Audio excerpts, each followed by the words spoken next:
आप सोच सकते हैं एक 16 साल की बच्ची जिसके साथ एक बाहुबली एमएलए ने रेप किया, बलात्कार किया, और ना कि खुद बलात्कार किया बल्कि गैंग रेप करवाया अपने कुछ साथियों से।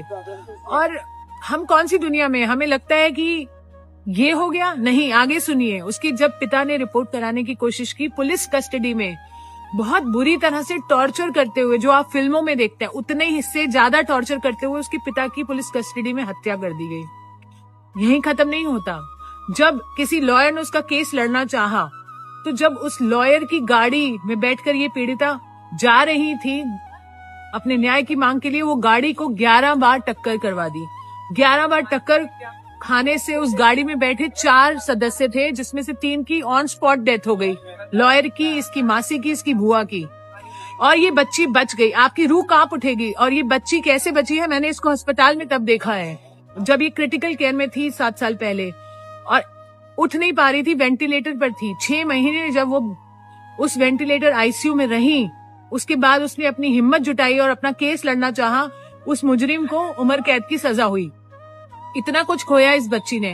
अपनी लाइफ को नॉर्मल करने लगी थी, अभी शादी की और कोशिश कर रही थी नॉर्मल होने की। हम उसके साथ थे इतने साल से, और अब क्या हुआ आप सुन के हैरान हो जाएंगे। उस आरोपी को बरी कर दिया गया। आप सुन पा रहे हैं, उसे बरी कर दिया गया।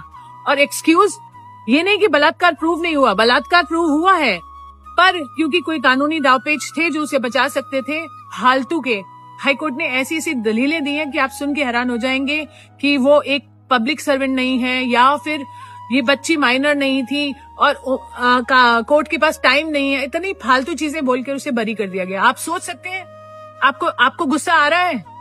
अगर नहीं आ रहा तो आना चाहिए, क्योंकि बेटियां हमारे सबके घर में है, और ये हिंदुस्तान की बेटियों की बात कर रहे हैं हम। मैं तो आक्रोशित हूँ, और तब से इस बेटी के साथ हूँ, जब से उसने कोर्ट में मुझे बताया कि दीदी मेरे साथ ऐसा हुआ, और मैं तभी से उसके साथ हूँ। क्या देश उसके साथ है? अगर नहीं है तो आप मर चुके हैं, अगर है तो आप सपोर्ट कीजिए, क्योंकि मुझे मालूम है ठंड का समय है, लोग नहीं आ सकते प्रोटेस्ट के लिए। अगर आप नहीं आना चाहते तो नहीं आइए, कोई बात नहीं, कम से कम वीडियो शेयर कीजिए, लोगों को जगाइए और बताइए कि ऐसी दरिंदगी हमारे देश में हो रही है और अपने बेटियों के साथ भी हो सकती है।